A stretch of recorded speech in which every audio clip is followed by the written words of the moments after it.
ᱦᱮᱸ ᱡᱚᱦᱟᱨ ᱜᱮ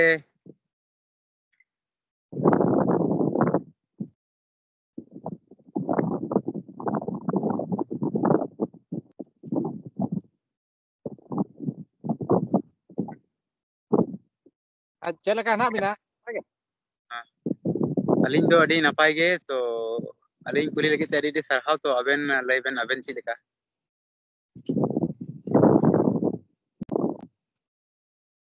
ᱞᱟᱹᱜᱤᱫ ᱛᱮ ᱟᱹᱰᱤ ᱥᱟᱨᱦᱟᱣ ᱤᱧ ᱫᱚ ᱢᱚᱱᱮ ᱦᱩᱭᱱᱟ ᱡᱮ ᱠᱟᱹᱴᱤᱡ ᱟᱵᱚ ᱢᱟᱱᱮ ᱪᱟᱞᱟᱜ ᱠᱟᱱ ᱛᱟᱵᱚᱱᱟ ᱚᱱᱟ ᱢᱟ ᱪᱟᱞᱟᱜ ᱠᱟᱱ ᱜᱮᱭᱟ ᱛᱚ ᱢᱚᱱᱮ ᱦᱩᱭᱱᱟ ᱥᱟᱱᱛᱟᱲᱤ ᱨᱮ ᱠᱟᱹᱴᱤᱡ ᱤᱝᱞᱤশ ᱠᱤᱪᱷᱩ ᱢᱟᱱᱮ ᱱᱚᱰᱮ ᱢᱤᱫᱴᱟᱝ ᱮᱰᱩᱠᱮᱥᱚᱱ ᱴᱟইᱯ ᱠᱚ ᱡᱩᱫᱤ ᱵᱚᱱ ᱟᱞᱳᱪᱚᱱᱟᱭᱟ इंग्लिश ᱨᱮᱱᱟᱜ ᱠᱤᱪᱷᱩ पार्ट किछु सेंटेंस से किछु चलिए माने वोकाबुलारी को जुदी आलोचना गानोगा ताहले मने हुयुग कना किछु आबोरेन पाठ्यक को लगिद होयतो किछु नोडे लिंग मनेदा होयतो कटी बेनिफिट को नाम दाड़ा ताबोना ओके निहत गी तो नोवा वीडियो दाराय ते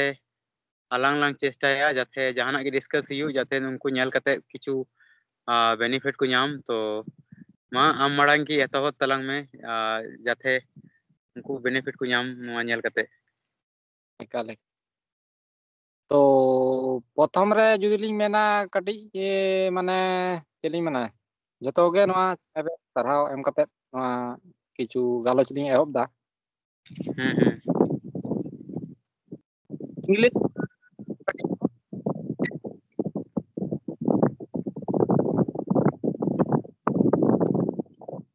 स्टार्ट खान के भागी आर की बुनियाद जहां हड़ाक कथा तबन लेदा बुनियाद खन गबन लाया जैसे तबे ना हड़ाक केटेज तेगो तबना बखान दो हाने हयतो तेगो ताहे बांग सकतोआ तो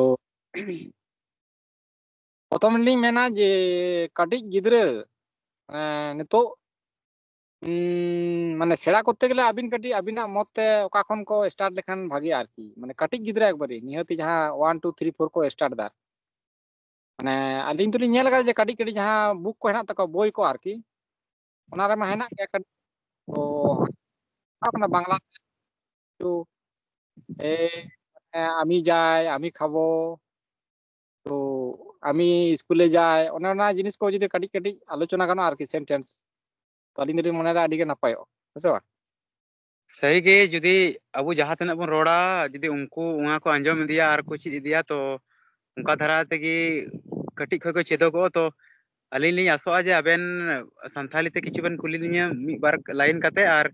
अलिन इंग्लिश लिंग लay दिया उनका धरा ते उनको जदि को नेला तो जर्नी स्टार्ट हुयुआ तो अबेन मिटेन सेंटेंस कते कुली लिंग Ben एकाल एकाल निहति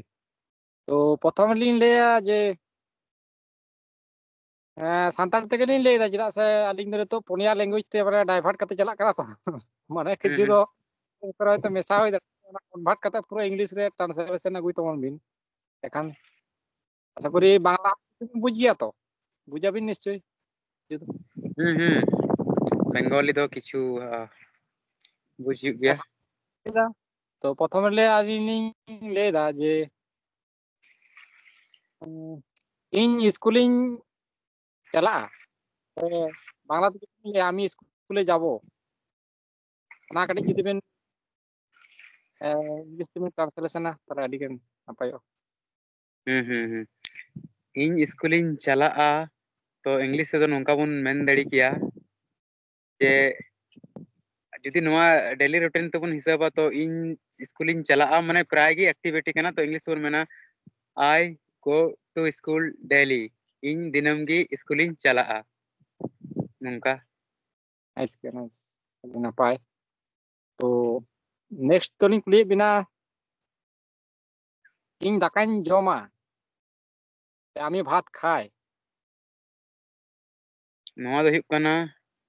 I eat food in दाकाइन जोमा माने फूड माने जोमा तो इन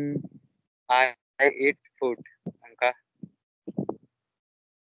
आई ईट फूड और आलिंग जुदी लिंग मेना आई ईट राइस हो हुयुआ जेतु दाका कथा लैयो कना हेसबा जेहेतु कना आई ईट से आई टेक से आई हैव जतो गुन यूज दड़िया तो स्पेशली दाका लगी दो हुयुग कना राइस गी किंतु नाना हुनर जमा लगी हुयुग कना फूड तो नोआ दो निजेर ऊपर डिपेंड दा होय होय ओना गे आरकी तो नौका गे आरो लिंग कुली दी बिना अड़ी मौज गे हुयुक कना आसाय दालिंग और आशा करी जुदी जहां को कुसिया तबना अवश्य नोआ कमेंट रे जेमन को कमेंट तबन मा चेदा से एखान आबिन हो कटे इंस्पायर बुझो से आलियो कटे इंस्पायर बुझो नोआ को लिए आलोचना से गलत ओके तो नेक्स्ट दो इन रेगुलर से इन दिनम गे स्कूल रे पढ़ा हुयुक तिᱧा दिनी मेना इन दिनम गे स्कूल रे पढ़ा हुई माने आम पढ़ा हुई तिᱧा गिद्रे उनका एकाल गे नोडा तो बारिया मेनी बुझे कान ताबना से आज मिटे सिचुएशन नोंकाई लय लेगा लेगिन जे जुदी अलिंग गेलिन टीचर कना अली तिनम स्कूल रे पढ़ा हुई तलिᱧa माने गिद्रे लिंग पढ़ाव कोआ तबे इंग्लिश तो नोआ हुआ I have to teach the students in the school daily एकाल तो नोआ को दी मौज गे हुयुक कान ना अल्लाह से उनकाना गलमारा या से नोआ को करे काटी गिद्रे पक्षे दो नोका को जुदी को नेल ताबना से बांग काटी इंटरेस्ट को बुझा से बांग या से नोआ दो लगी दो नोआ दो बांग तैयार हुयुक कना बाखन अडी हर को मनेया जे बा नोआ काटी काटी जिनिस को आलोचना दा से नोआ दो जहाना दो आलोबन मने मा या से नोआ दो बेसिक लेवल खन टारगेट होई कना काटी और उना साउते वीडियो हो अडी लंबा चला कना तो इन खटो मछाते मी बार कथा दोहया और नोआ दो एकालते गिद्रे लगी वीडियो कना तो उनको माइंड आधार ते बारिया पे कथा हतावा जे ची लेका उनको को एहब दड़िया तो उनका मेन तलांगा तो जेमन चिता खय वो डे स्टार्ट ओ दिन स्टार्ट ओ तो स्टार बन मेना इन दो 3-6 बजे रे पिरित कना तो इंग्लिश तो हुआ I get up early in the morning at 6 o'clock उसके बाद इन दो तार पोरे इन दो बाहरेन चला व्यायाम लगी then after I go outside for having a walk तार पोरे इन माने ब्राश को दतनी को जहा उडी गी हुआ तो उना लगी मना after that I brush my teeth then after I wash my face after that I come home meanwhile ine talare gogo se baba se oda ren jahay hor chai benawa to meanwhile my mom prepares the tea for me and I take tea after taking tea I get fresh and I put my dress and I go to school नोआ जहां present indefinite tense कना तो नोआ use कते अबो जहाना daily routine हुई कना दिनम activity तो नोआ खाली मिटन रूल चित कते के नोआ सब डेली रूटीन बुन मेन दड़िया तो उनका कते बुन अबो जर्नी बुन एहब दड़िया और उनका प्रैक्टिस दी लेखा अडी की अलगाते इंग्लिश बुन चित दड़िया एकाल निहते तो अडी अडी नापाय मेटांग नोंकाना इनफॉरमेशन एम खातिर ते से मेटांग जुक्ति से अबिना मेटांग मतामत फोकस लगित ते सदर लगित ते तो तेहिं दो ताले निंके गे आरो नेक्स्ट टाइम रे नोंकाना काटी काटी मेटांग तुति डिंगोर से जहां लिन लिया गालोच मेटांग दरकार कना माने इंटरेस्टिंग भाबते नो को एंजॉय हुआ अली दिनी मने आर किदा से जहां जिनिस बाको ले एंजॉय खेल हो जुदी एंजॉय भाबते माता से ताले ओनाम नेला ऑटोमेटिक खेल तो भागी हुआ आम जुदी मने जे बा आगो कटिया मने जाने